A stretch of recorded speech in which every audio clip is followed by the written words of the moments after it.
Endiki mavzu hurmatli vatandosh. Amerika Jongo o'xshashli bir vaqtda Tayvanga munosabatli strategik siyosatlarni o'rtaga qo'ydi. Kim haqiqiy harakat qiladi? Mavzuli xabar 1-ayning 3-kuni Dogitor betida e'lon qilindi. Xabar mundaq boshlandi. Yangi bir yil boshlanish bilan Jongo Amerika savdo urushi 90 kunlik muhlat bilan vaqtliq to'xtagan bir paytda savdo suhbatidan yaxshi alomatlar taqa ko'rilmadi. Vaqt 2019-yilga kirib kelganda Jongo Amerika o'rtasidagi intayin sezgi Tayvan masalasi alayda bir vaqt qoniliga kirib keldi.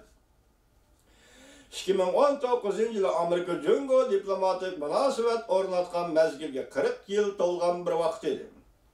Shundaqla Jongo quruqligining Tayvan xalqiga murojaat e'lon qilganligi 40 yil to'lgan bir yil edi, bir vaqt edi. Shundaqla Amerikaga nisbatan aytgan Tayvan munosabatlari qonuni imzolanganligining 40 yil to'lgan bir vaqt edi. Beijing vaqti 1-ayning 2-kuni Jongoning raisi Xi Jinping Tayvan xalqiga murojaat e'lon qilganligining 40 yilligini xotirlash marosimida nutq so'zlaganda tunji qatam Tayvan masalasi va davlatni birlik keltirish musobaqasi to'g'risida programma xarakterli siyosat tashabbusini o'rtaga qo'ydi.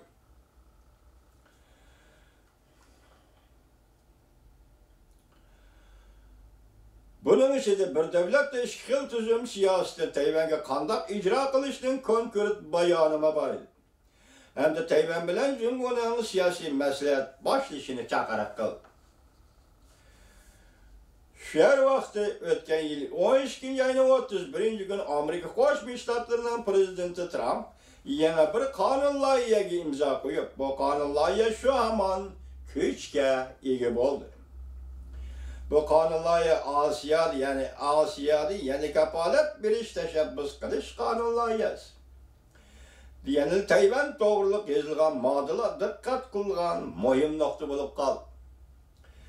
Amerika Jongo ikki davlatning o'z oldiga bergan qasami kelgusida Tayvan masalasi davr qilgan to'qinish va o'zgarishdan darak beramdi? Yo'q. Tayvan masalasi Jongo Amerika elishishida bir halqa, lekin o'tib ketgan 40 yilga qayrilib qaraydigan bo'lsak, Amerika Jongo ikki davlatlarning Tayvan masalasidagi tashabbusi va strategik siyosatlardan ko'rib olishga bo'ladiki, Tayvan masalasidan Amerika bilan Jongo oldidagi ahamiyati o'xshash emas. Prezident Trump yaqinda imzo qo'ygan Osiyoda yana kapolat berish tashabbus qonun loyihasi da Tayvan to'g'risida bir necha nuqtada bayon qilindi. Birinchi, Tayvan iqtisod, siyosat, bexatarlik taraflarda hamkorlik munosabatida ching turadiganligiga va'da berdi. Prezident Trump. Ikkinchi, Tayvanga harbiy qurol-yarog' sotib berishga ilhom berib, Tayvanning Jongoning tahdidiga taqobil turishiga yordam beradigan bo'ldi. Uchinchi, yangi imzolangan Tayvan sayli-sayohat qonuniga asoslanib, Amerikaning yuqori darajalik amaldorlarining Tayvanni ziyorat qilishiga ilhom beradigan bo'ldi. 40 yil burun Amerika Qo'shma Shtatlari bilan Jongo 3 barcha axborot e'lon qilgan chog'da, ya'ni Amerika Tayvan munosabatlari qonunini ma'qullab, Tayvanga 6 turli kapolat bergan. Amerika Jongoning Tayvanga egilik huquq talabini rasmiy e'tirof qilmaydi. Bu Tayvan munosabatlari qonunining mazmuni Amerika Jongoning Tayvanga egilik huquq talabi o'tirib qo'yishini rasmiy e'tirof qilmaydi. Tayvanning Jongo bilan suhbat o'tkazishiga bosim ishlatmaydi. Tayvanga harbiy qurol-yarog' sotib berishda vaqt cheki belgilanmaydi. Qurol-yarog' sotib berganda Jongoning qo'shilmasligi to'g'risida fikr so'rab o'tirmaydi. Jongoga nisbatan aytganda Tayvan masalasi milliy gullanishga berib ketiladi. Tayvan masalasi Jongoga nisbatan yo'l qo'yg'ili bo'lmaydigan ilgari kelgan vatanni birlikka keltirish masalasidir. xalqaro vaziyat qandoq bo'lsin, ching turgan maydonimizga xalqaro jamiyat qarish tursin, baribir.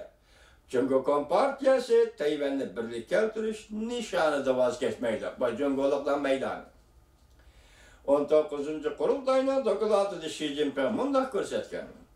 Tayvan masalasini hal qilish, vatanning birligini ishga oshirish butkul Junxo o'g'il qizlarining arzosidir. Junxo millatining manfaatini mana shu yerda tinchlik bilan birlikka keltirish. Bir davlat ishqil tuzumda ching turib, ishga qirg'oqning muhimligini, muqimligini va taraqqiyotini ilgari surib,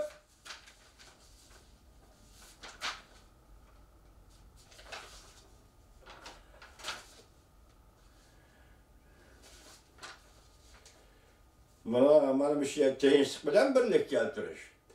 Bir davlat ishqil tuzumda ching turib, ishga qirg'oqning muqimligini, taraqqiyotini ilgari surib, Tayvanda bir davlatda ishki xil tuzum bo'yicha birlik keltirish. Hozir ko'rdik. Rais Xi Jinping bir davlat ishki xil tuzum o'rtaq tunish 92-yildagi buni qaytib ko'tardi, qurol ishlatmaymiz dedi. Qurol ishlatishdan qurol ishlatishni voz kechmaymiz dedi. Dal shu paytda 12-yanvar 30-yil o'tgan yili Prezident Trump hukumati Amerika Davlat Majlisida ma'qullangan Osiyoda yana kafolat berishni tashabbus qilish qonun loyihasi imzo qo'ydi. Endi bunun negizi nima dediyseniz vatandaş, biz 17-yil 8-ayning 21-kuni Hind Tinch okeani strategiyasi e'lon qilinganligini, shundaqla Afg'oniston, Osiyo, O'rta Osiyo strategiyasi qo'shimcha e'lon qilinganligini sizlarga so'zlab o'tgan edik. Endi bugungi bu qonun loyiha Amerikada hozir kishilar to'g'ri betlarda muhokama qilyotdi-ki, bu Hind Tinch okean strategiyasi siyosatini ameliyleştiriş, konkretlaştırıştan bir kademeydi. Bunun için Tayvan'ı sekreterli ama bunun için Jungo sekreterli emas. Görüp durupsiz 1-ayning 2-kunü hazır Qarag'anda Rais Xi Jinping Tayvan'ga urush e'lon qilish holati degandek bir davrga kirib kelyapti.